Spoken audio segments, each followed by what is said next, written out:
How's it going, guys? It's Mr. Lo4f, and today I'm going to go and do a mission called Empty Hayloft. So I've got to go and get some hay bales. I'm on the Heartlands map, and yeah, setting off from the garage, going to fly up the road. It's kind of the main route really on this map to where the trailer store, that warehouse is, slightly to the left. And yeah, there's a field there with 3 hay bales in it, and then I've got to go and drop them off there. And yeah, for this one, I'm taking the Paystar, is it the 5600 or whatever it's called, mainly because it's got the 3-slot sideboard, and there's 3 hay bales. You can pack them like, single cargo. So, not that it particularly matters, because I'm near enough going past the trailer store anyway, so you could just go and grab a trailer. But one thing I would say that I learned from the live stream is this manipulator crane. I'm taking the K-700 with me as well. You can pick the hay bales up with just a normal crane, which I've got the yellow small crane on this truck as well. But yeah, just for the sake of doing the video and that and testing out the manipulator crane thing.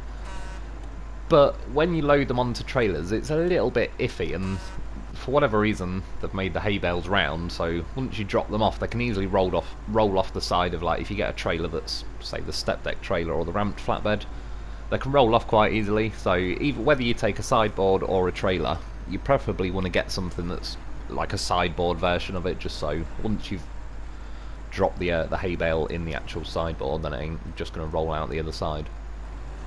And again, as a backup though, take a crane with you as well, because then yeah, well, I mean, not worst case, but you can just take the crane anyway. You don't even have to take the tractor really. But since they've given us one, yeah, that's what she said. Yeah, I may as well take it and test it out and see how it goes. And for some reason, they've only given us the manipulator crane thing on the K-700. There isn't one on the K-7M, like the newer tractor, for whatever reason. I believe I did use the K-7M in the live stream. I was using a mod version. I think it was the Max Pack truck, version of the K-7M. So I'm not sure if they'll ever update that at some point, but chances are by now. I know there is another few hay bale missions on this phase, but yeah, they're kind of a little bit late to the game if they're going to update it by now. And to be fair, overall this Paystar wasn't too bad to drive on the way. This was kind of the main test crossing this bit. I thought it'd be a bit slower and more awkward than it was. And I'm towing the K-700 behind me. You can see sometimes the winch is slack, so the K-700 is just kind of driving itself at this point. It's not really creating too much drag or anything. But yeah, probably because the amount of tyres on this Paystar, it just spreads the weight out quite a lot. As I've come through here quite a few times, particularly mainly with vehicles that have just got one front axle, they just kind of nosedive in a little bit and sink, and you just lose your momentum. Whereas, to be fair, this is doing alright. I think at some point, yeah, I go low range with the diffs on, but actually kept a fairly decent smooth pace going across here.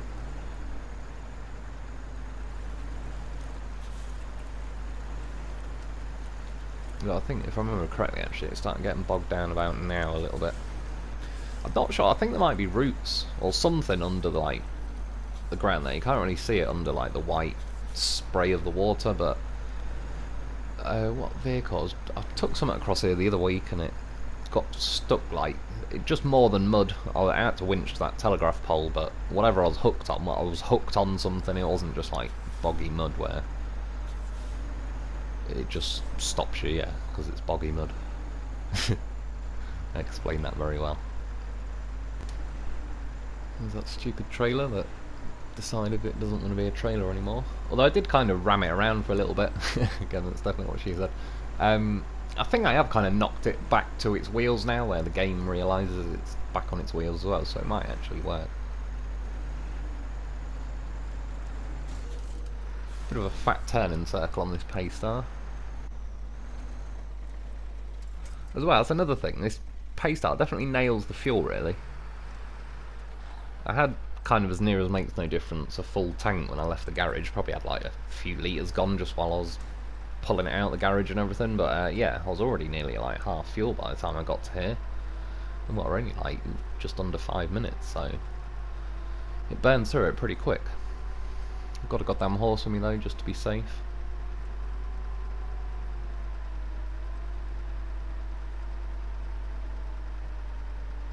think, yeah, is it now? I nearly crashed. Just seen it at the last second, the barrier's starting.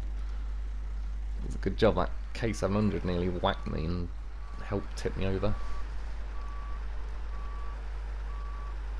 And now it's like, Jesus Christ, K-700. Put some effort in.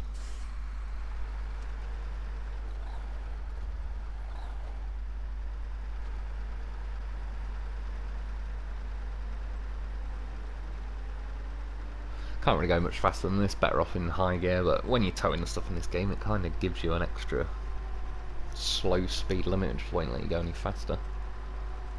But as long as I can get into high gear, it's another reason why I just like the high range gearbox. The high gear is yeah, just kind of gives you the most torque. And even if the low range, like the off-road gearbox, gives you some decent torque, I'm sure it does in the high gear. I have used it before, but it's just not quite got the same pace. Yeah, so this is the field. There's the 3 hay bales. And I'm just going to line my Paystar up, basically, because just so when I'm grabbing the hay bales with the K-700, I just don't have to keep doing like a 180 turn, since the turn in circles pretty horrific. So sort of get the Paystar on this side, and then yeah, I can bring everything to the sideboard from the left side. Just get the goddamn horse out of there.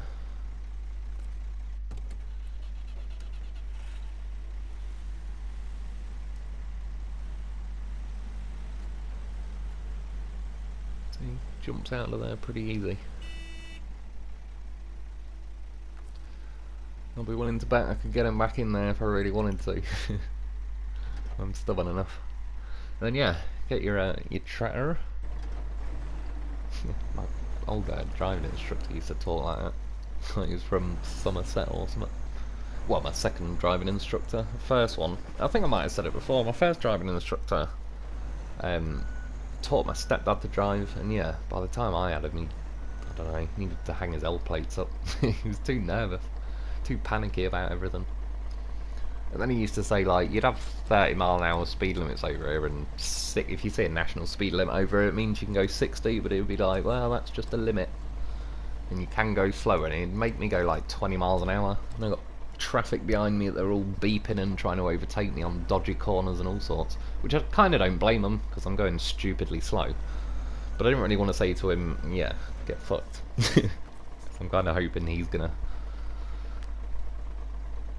put in a good word and get me onto my test. But yeah, in the end, the one that did it for me, I was driving along at about 50 and a pheasant ran across the road, and I didn't want to run the pheasant over, but I was like, I ain't fucking I'm not swerving off into oncoming traffic or anything. And yeah, he lunged over the car and tried to grab the steering wheel, and he thought that I was going to well, I had 4 options. I could A, swerve left into basically a hedge. Well, that's kind of a grass verge, but it'd be pretty disastrous results. B, swerve right and go head on with a truck. C, slam on and a double-decker bus was behind me that would have gone up my arse, and nobody wants a double-decker bus up their arse. Or D, fuck that pheasant and ram it, and I did. So I'm not killing myself, but yeah, he died over the he was just too nervous. Must have been teaching women to drive. Got himself too panicked. And yeah, I was like, sod that, so I got rid of him, and then went with some guy and did a crash course with him. And then, well yeah, taught like, get your tractor. So you can see with this, it's not that it's like, it's not badly designed or anything like that. There's just, I don't know, they can't really make it less fiddly and faffing around than it is. Well, they could a little bit if they put the apparent fast mode option at the top of the list, so you don't have to keep scrolling down like 7 different options just to get back to it every time. Or B, just have like we do with the cranes, where you just press square and it'll go into crane mode. They just need this to go into like manipulator crane mode. It'd at least be a little bit quicker and easier just to do the fine tuning, because it's stuff like this you can just about pinch it, and then yeah, I would suggest sort of lift it up like this, open the claws back up a little bit just to let it kind of drop drop in there properly. Because when you're driving along, especially rallying along the like bumps in the field, I believe I had it with the when I was doing it on the live stream, they just kind of fall out quite easily. Which again, they do look pretty cool, but some square hay bales would have would have done the job as well, without rolling out. And as you can see now, just as a quick example, and I just wanted to move the hay bale up a little bit, but yeah, you can just pick them up with normal cranes. For whatever reason, not complaining, but they got like 4 winch points on them. Or crane points, I should say. It doesn't let you do a winch.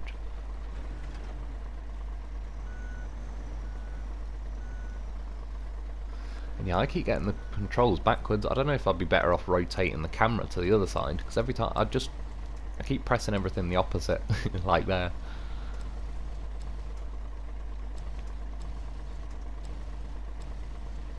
And the controls, you can see in the bottom right, there's a damn lie. I'm holding L1, but it's not up and down on the D-pad. Square and triangle are telling the truth, to be fair, but the rest of the D-pad stuff isn't. It's like R2 and L2, I think raises and lowers the whole thing. Left and right on the left analog stick adjusts like the head of the crane sort of up and down. And then, yeah, triangle and square are kind of like to open and close the claws. But like I said, it's not terrible. It's, yeah, it can be kind of enjoyable. The biggest thing is, like, once you sort of scoop the claws kind of under the hay bale, it's quite easy to just, you start knocking the hay bale forward. I suppose you could actually, just as I was looking at there, you could kind of come down on it on like a diagonal angle and just kind of like slam the claws down sort of on top of the hay bale. But yeah, doing it like this, it's a little bit risky. I keep getting mixed up as well because you have to sort of do it in reverse. I keep wanting to drive forwards and then yeah, I start setting off the other way. And I couldn't resist to whip the old goddamn Lo4f out. But I did want to try 2 things. First of all, I just wanted to quickly check. I kind of had a feeling it wouldn't, but just to check if you could actually attach like a winch point to it as normal, which you can't, so yeah, hence technically it's like a crane point. And then yeah, just instead of trying to chase the bloody hay bale and pinch it right on the edge, just make the loaf, wedge it in there good and proper. Again, that's what she said, and we're good to go. It didn't roll back out afterwards.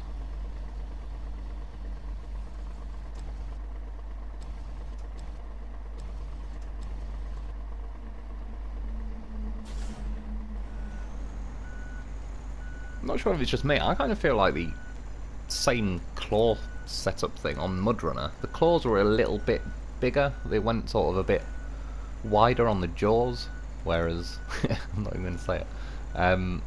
Yeah, this one feels like you're pushing it a bit just to get the hay bale in there.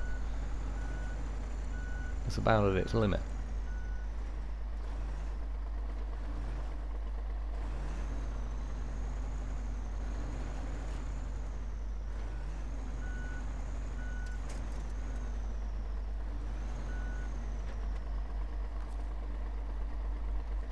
See, like now though with the sideboard, just makes it a lot easier. I can just kind of tip the claws, jaws, whatever they're called, and yeah, like now, prime example, it would have just rolled off the other side if it was like a ramp flatbed or whatever.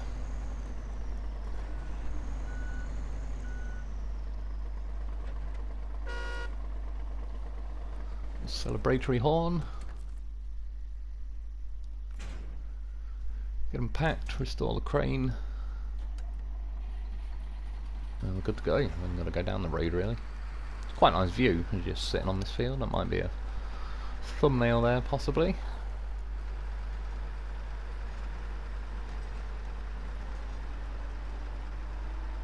And then I could have just remained sensible and gone along the road, but I don't know. I've seen that tree. I decided I needed to ram that tree. Cut my way through the sunflower field. It's not as good with this though. It sits too high. You need to be eye level with the sunflowers to really get the full effect. The horn's pretty crap on this vehicle as well. But overall, I have to say, it was not too bad. Like I said, when it was cutting across that river section, it was doing better than I thought, especially that I was towing the K-700 as well. Now though, it's not just this vehicle or this phase, but again, why I like high range, a lot of the times the auto gears, they're very kind of, I don't know, asthmatic. They take quite a while to get going. And yeah, bring it here, which like I said, this big yard in front of me is like where the trailer store is. Drop them off, done. Not a lot of money, to be honest. You don't even get a free tractor, but yeah, it's another one in the bag. Yeah, that's about it for today. I hope you enjoyed. I hope that helps. Thanks for watching. Thanks to my Patreon members. Get yourself a loaf because he's a goddamn horse, and I'll be back soon.